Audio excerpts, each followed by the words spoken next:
24 सानजाबस्नि घन्टा खुला जानानै थानाय मोनसे प्रेयार टावारनि बाथ्रा बुंनो हास्थायदों अनजाग्रा प्रियफोर। दिनै नोंथांमोननो लागै बे प्रेयार टावारखौ मोनथिहोनो हास्थायदों आरो बे प्रेयार टावारावहाय मोनसे डायल नम्बर दङ। बे डायल नम्बरानो जाहैबाय 514।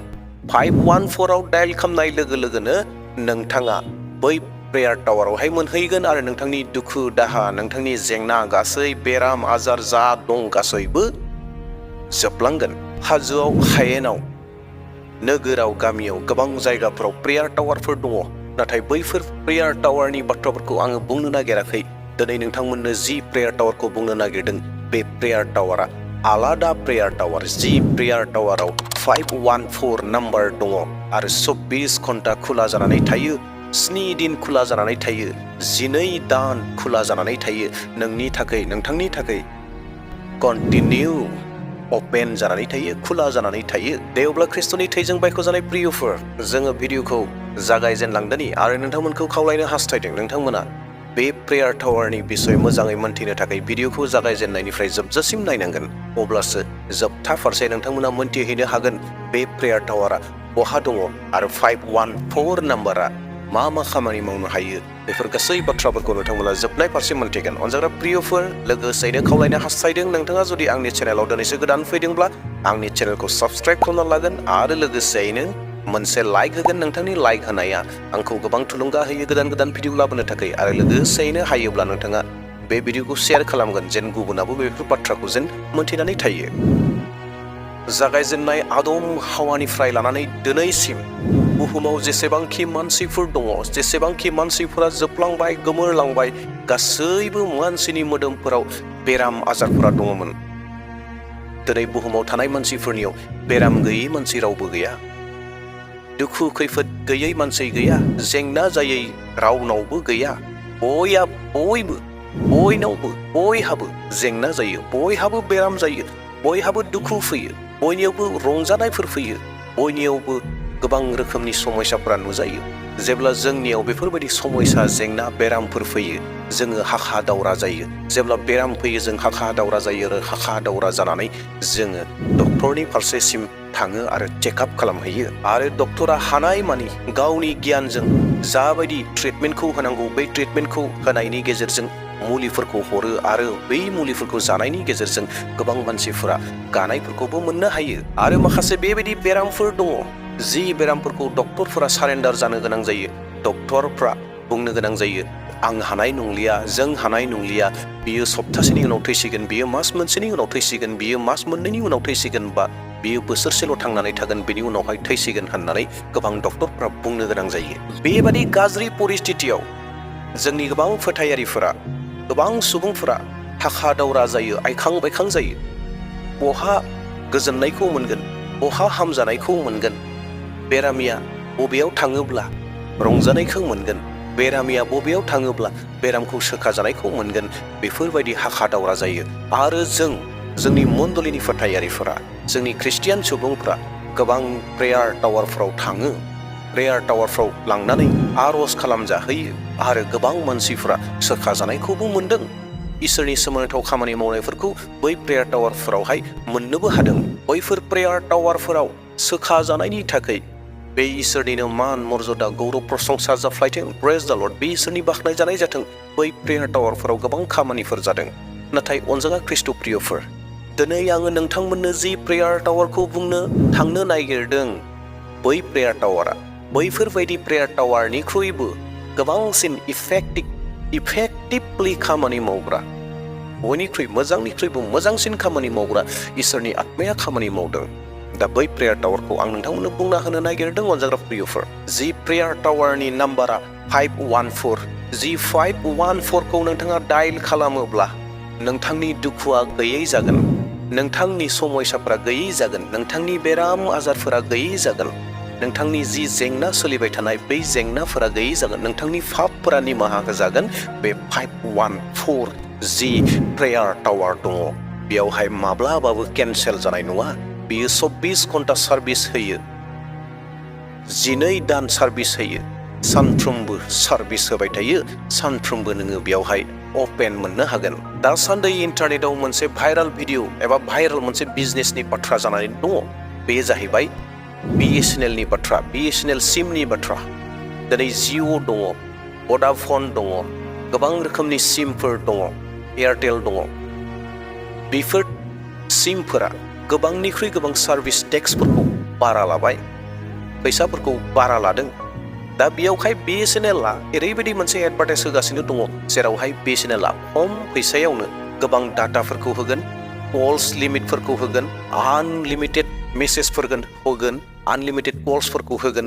बेफोरबायदि एडभार्टाइज होगासिनो दङ आरो बे भाइरेल जानानै दङ आरो गोबां मानसिफ्रा थारैनो BSNLआव गावनि नाम्बारफोरखौ पर्ट खालामनानै लादों, सोलायनानै लादों। मानोना BSNLआ खम दामाव होगासिनो दङ, मोजां सार्भिसखौ बिसोरो दायो होसिगोन होननानै बिथांमोना बुंदों। दा बेवहाय गोबां मानसिफ्रा थांदों। अनजागा ख्रिस्ट' प्रियफोर, बेबादिनो जि प्रेयार टावारनि बाथ्राखौ आं बुंनो नागिरदों, बै प्रेयार टावारफोराव जुदि थाखा फैसा होनानै गोजान जायगायाव थांनो गोनां जायोब्ला नोंथांहा थाखा फैसा गोबां खरस जागोन, खहा जागोन। नाथाय खाथियावनो, साखाथियावनो, जायगायावनो नोंथांहा मोनसे मोजां प्रेयार टावार दङ, जि प्रेयार टावारा 24 घन्टा खुला थायो, जि प्रेयार टावारा 12 दान खुला थायो। बैबायदि टावाराव नोंथाङाबो थांनो हास्थायगोन, नङा होमब्ला? आरो जि प्रेयार टावाराव थांनो थाखाय नोंथांनो थाखा फैसा नाङा, नोंथांनो गोबां सम होनो नांनाय नङा। नोंथाङा गुसुं समनि गेजेरावनो गासै खामानिखौबो मावनानै लानो हागोन। निस्सय नोंथाङाबो बे प्रेयार टावारखौ नागिरगोन, नोंथाङाबो निस्सय बे प्रेयार टावाराव थांनो हास्थायगोन। गोजान गोजान बबेबा हाजो ओनसोलाव थांनानै आर'ज खालामजाहैनायनिख्रुइ, बबेबा गामियाव थांनानै आर'ज खालामजाहैनायनिख्रुइ, बबेबा गोजान जायगायाव हान्थिनानै थांनायनिख्रुइ नोंथाङा जायगायाव मोननाय प्रेयार टावारखौ नोंथाङाबो हास्थायगोन। अनजाग्रा प्रियफोर, दे अब्ला जोङो बे 514 नाम्बारनि प्रेयार टावाराव डायेल खालामनि। बे 514 डायेल नाम्बारानो जाहैबाय जाकबनि 5 सिरि। बेयावहाय बे टावारनि बिसय, बे प्रेयार टावारनि बिसय रोखायै बुंदों आरो बे प्रेयार टावारखौ आं नोंथांमोननो दायो फरायना होनो हास्थायदों। अब्लाना नोंथांमोना रोखा जानो हागोन। बेनो जाहैबाय, सोरबाया जब्रा जादों नामा? बियो मण्डलिनि गागिफोरखौ लिंहरथों आरो बिसोरो फोरबोनि मुङै बिनि मोदोमाव थाव फुननानै आर'ज खालामथों।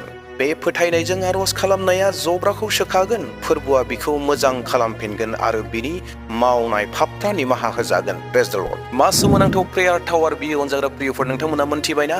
बे जाहैबाय नोंथांनि मण्डलि। नोंथांनि मण्डलियानो मोनसे समायनासिन, खाथिसिनाव मोननो हानाय प्रेयार टावार, जेरावहाय इसोरा जोंखौ परामर्श होदों खालामनो थाखाय। बियो मण्डलिनि गागिफोरखौ लिंहरथों आरो बिसोरो फोरबोनि मुङै बिनि मोदोमाव थाव फुननानै आर'ज खालामथों आरो बिनि फोथायनाया बिखौ सोखागोन होननानैहाय जोंखौ रोखा बुंदों। अनजाग्रा प्रियफोर, जों जेब्ला बेराम जायो, जोंनियाव अनेक समस्या फैयो, जों अब्लाना बहा खारलाबायो? जों हाखा दावरा जानानै बबेबा कबिराजनियाव थांनो हास्थायगोन, हाखा दावरा जानानै डक्टरनियाव थांनो हास्थायगोन, हाखा दावरा जानानै बबेबा गोजान गोजाननि प्रेयार टावारफ्राव थांनो हास्थायगोन। नाथाय बयनिख्रुइबो साबसिन, मोजांसिन प्रेयार टावार, मोजांसिन जायगा हिसाबै जोंनो सायख'नानै इसोरा होखादों, बे जाहैबाय मण्डलि। बियो मण्डलिनि गागिफोरखौ लिंहरथों। अनजाग्रा प्रियफोर, जों साफ्रोमनियाव बेराम आजारफोर फैयो, समस्याफोर फैगोन, जेंनाफोर फैगोन। बेफोरबायदि समफोराव जोङो जोंनि मण्डलिनि गागिफोरखौ लिंहरनांगौ, जायफोरा इसोरजों सायख'जानाय बेक्तिफोर। बैफोरबायदि बेक्तिफोरखौ लिंहरनानै आर'ज खालामजानांगौ। अब्लानो इसोरा बै बेरामिनि पापफोरखौबो बिथांमोननि गेजेरजों निमाहा होगोन आरो बेरामखौ सोखानानै होगोन। अब्ला अनजाग्रा प्रियफोर, बबे साबसिन? दिनै जोङो थाखा फैसा गारनानै बबेबा गोजान गोजान जायगायाव थांनानै आर'ज खालामजाहैनायनिख्रुइ जुदि मण्डलियावनो दङब्ला, जुदि मण्डलियावनो बे खामानिखौ मावनो हायोब्ला जों मानो गोजानाव थांनो? अनजाग्रा प्रियफोर, जों गोजानाव मानो थांनो? जोंनि मण्डलिनि गागिफोरखौ नोंथाङा फोथायनानै लिं। नाथाय नोंथाङा फोथायनाय गैयाब्ला खामानि जानाय नङा। बेवहाय फोथायनानै लिं। बिथांमोननि आर'ज खालामनायनि गेजेरजों आंनि बेरामा सोखाजागोन, आंनि न'खरनि दुखु दाहाफोरा खारगोन, आंनि पापफ्रा निमाहा होजागोन होननानै नोंथांमोना फोथायनांगोन। अनजाग्रा प्रियफोर, 514 जाकबनि 5 सिरिखौ गोसोआव लागोन। डेट इज इम्परटेन्ट डायेल नाम्बार। बियो इमारजेन्सि डायेल नाम्बार। 514 4 नाम्बारा जाहैबाय इमारजेन्सि नाम्बार आरो बे नाम्बारखौ गोसोआव लानांगौ आरो बे नाम्बारखौ डायल खालामनांगौ। अनजाग्रा प्रियफोर, जों मानसिफोरनि मोनसे आखल दङ। बे आखला जाहैबाय जों साबसिननिख्रुइ साबसिनखौ नागिरो, मोजांनिख्रुइ मोजांखौ नागिरो। दे अब्ला जोंबो बे बिसयाव, आर'ज खालामजानायनि बिसयाव, आर'ज खालामनायनि बिसयाव, बेराम सोखाजानायनि बिसयाव जोंबो बेखौ मोजांखौ हास्थायदों, मोजांसिननिख्रुइ मोजांखौ नागिरदों। अब्ला मोजांनिख्रुइ मोजांसिन जुदि जों नागिरोब्ला बे जाहैबाय जोंनि साखाथियाव थानाय प्रेयार टावार, जोंनि मण्डलियानो मोनसे प्रेयार टावार आरो बे मण्डलिजोंनो जोङो आर'जखौ खालामजानांगौ। दे अब्ला प्रियफोर, आं बेखौ बुंनो नागिराखै बबेबा प्रेयार टावारनि एगेन्स्टआव बाथ्राखौ बुंनो नागिराखै बा बुङाखै, एबा सोरनिबा बिसय, बबेबा डक्टरनि बिसय उल्थायै बाथ्राखौ बुङाखै। नाथाय आं बेखौल'सो दिन्थिना होदों जे जोंनि मण्डलिनि गागिफोरनि गेजेरजोंनो जोङो जोंनि दुखु दाहा बेराम आजारफोरखौ सोखाजानायखौ मोननो हायो। इसोरा जिसु ख्रिस्ट'आ बेनि गेजेरजों, बिथांमोननि गेजेरजों सोमोनांथाव खामानिफोरखौ मावो। दा बेयावखायनो अन्नानै साफ्रोम भिडिअखौ नायग्रा नायगिरि नोंथांमोना बे नम्बरखौ गोसोआव लागोन, 514 जाकबनि 5 सिरिखौ जेब्लानो नोंथांहा गोनांथि जागोन बे नाम्बारखौ डायल खालाम, इमारजेन्सि नाम्बारखौ डायल खालाम।